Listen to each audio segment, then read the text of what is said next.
This is Robert Bruin here with JoAnne.Dear of Campaign for Nonviolence. Today there will be a protest.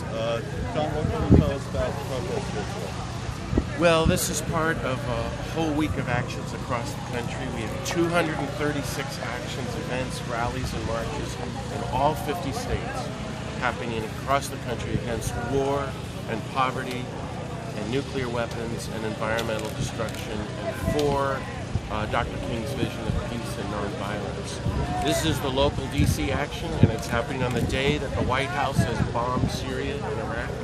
We've been planning this for a while in coalition with lots of peace groups from around the city and the country, including Code Pink, and to the Catholic Worker and other friends. And we're here to say, stop bombing Iraq and Syria, and war is not the answer, and we need to dismantle our nuclear weapons and get rid of our drones and abolish nuclear weapons and take those trillions of dollars and get at the roots of war and terrorism, which is poverty and suffering around the world, and cleaning up the earth and rebuilding our own country, what Dr. King called a new culture of peace and nonviolence. So that's what we're here to talk about on this day of bombing. War cannot stop terrorism because war is terrorism. War never brings peace. It always historically sows the seed for future wars. And what we need to do is aggressive, non-violent ways to resolve international conflict. That's what Dr. King taught us, and Gandhi, and our greatest religious teachers. This is a futile effort that will breed more terrorist attacks against us. We're here in the spirit of Kingian nonviolence to bring a letter to President Obama, which we've sent to him. We've tried to engage him, as we've tried for many years, and many presidents, say that war is not the answer. We're going to actually try to bring the letter into the White House in a spirit of nonviolence. And what are some of the other groups that you're working with here today?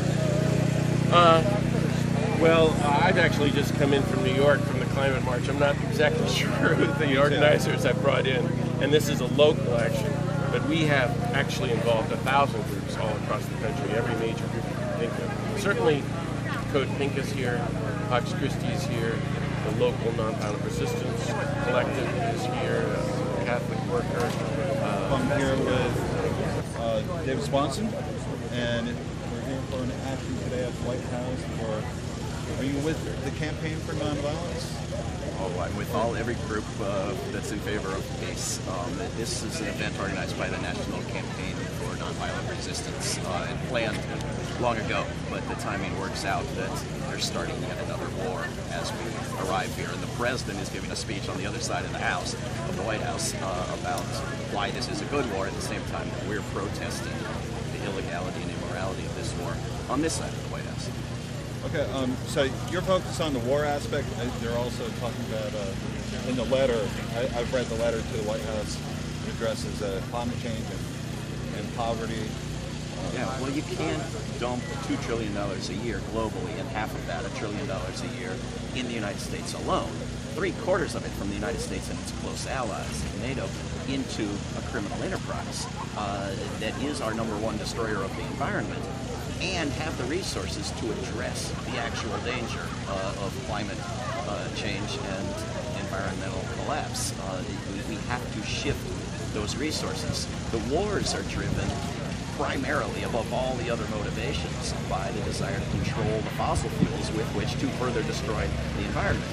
But the destruction of the environment is led by the U.S. military, which is our largest consumer of petroleum, the biggest destroyer of land areas and water and air. So the issues are very hard for me to separate. We have to move the resources from this war as first response, as first resort, as our #1 public program. I mean, the Climate Change March in New York was wonderful, but the radicals in that organization want to cut the military 25%. This is a military that doubled in the past decade. This is a military that we don't need, that is not effective, that the president who uses it admits there's no military solution. If we were to imagine what could be done with $1 trillion a year, it's beyond the wildest dreams of advocates of green energy. We could end starvation, provide clean drinking water, provide sustainable agriculture, and provide green, renewable energy to too much of the planet on a scale unimaginable. Well, isn't it terrible that after such a beautiful few days in New York City where hundreds of thousands of people were out there saying we want solutions to the climate crisis, instead we have to be here in front of the White House saying to Obama, stop the bombing campaign that's part of keeping us on the petroleum treadmill, that's part of using our military to protect oil profits, and it's part of the U.S. Military-industrial fossil fuel complex. This is the absolute opposite of what the people are calling for. It's beautiful, I must say, to be out here with people who are faith-based, because one thing about people in the faith-based community who are risking arrest right now is they're nonpartisan. They're out here whether it's under Bush or Obama. But where are the thousands of other people that would be out here if it were Bush making this announcement, if it were Bush that were saying, I'm not only going to start bombing Iraq, a country that we've totally destroyed in less than 15 years, but I'm going to start getting involved in attacking Syria, where last year the American people say we don't want that. Unfortunately, there's too much partisan politics in our movements, and of course it's true the American people are confused. They've seen this drumbeat about the beheadings, the beheadings. Of course, we don't see the public beheadings done by Saudi Arabia. We don't see the beheadings done by the groups, the quote moderate Syrians that we are supporting. So they've just seen what the all of our children, grandchildren, including yours. These changes would only be a beginning, but would provide a good start. Number one, end all drone warfare. It is illegal and immoral. Number two, establish a living wage for all workers. Number three, initiate and work for an international treaty for swift, verifiable action to reverse climate change. Listen to the scientific community and not the fossil fuel industry. We have not had access to the decision-making process like the oil lobby, the financial and corporate sector, and the arms industry have over the years. If people and groups such as ours had the same kind of access, we very well may not have rushed to war and occupation on false pretense.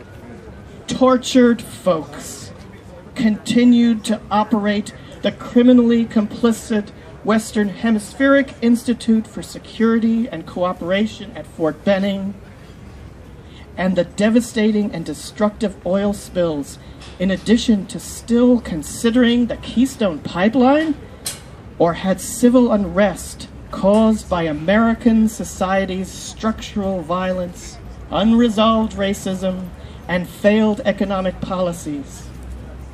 A new approach to leadership is required to address the problems and crises we all face. We have the audacity to hope that you or a senior representative will meet with us on Tuesday, September 23rd, 2014. This is the day we will come to the White House from all around the country to meet with you. Thank you, President Obama. And here we are.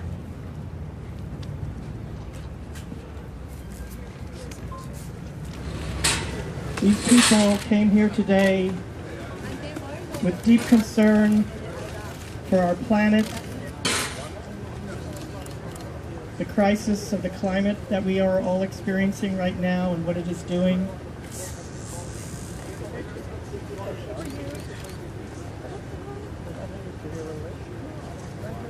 Lorna is our first friend to be arrested. Lieutenant Colonel! She is a retired lieutenant colonel of the United States military, but even she knows that what is being done in our names and with our tax money is wrong. She's with Veterans for Peace. This is David Barrows, a resident of the District of Columbia, place where people are taxed without representation in Congress. Not that Congress votes on war power. David is a longtime activist for his community. We just killed several and for children peace. in Syria with our bombs. There is no excuse.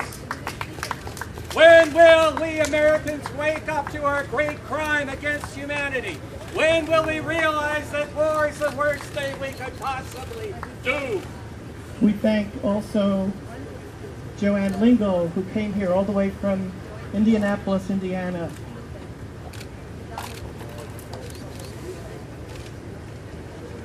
She is a grandmother. She cares about her grandchildren and her children. She cares about the future of this planet. She cares about all people. She's traveled to the Middle East. She's attempted to go to Gaza to be in solidarity with the oppressed over there. Thank you, JoAnne. Thank you, JoAnne.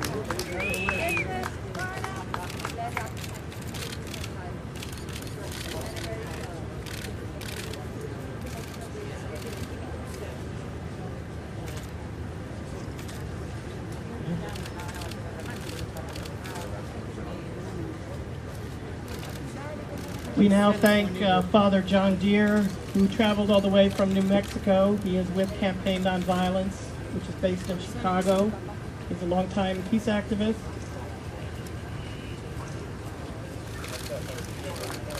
Thank you, Father. And Alice Sutter, who traveled from the great island of Manhattan. She is a nurse, a medical professional. She knows the harm that is being done to our planet.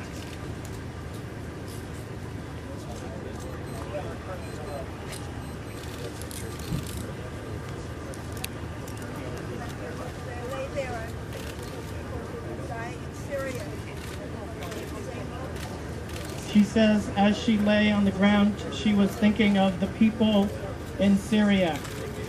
Thank She you, thinks of them at Alice. this moment. Thank you. Thank you, Alice.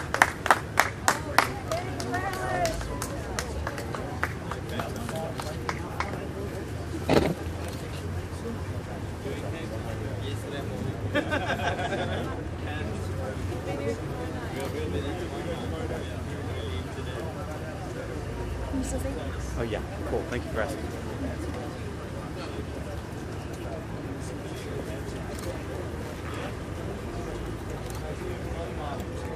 It's a sad day.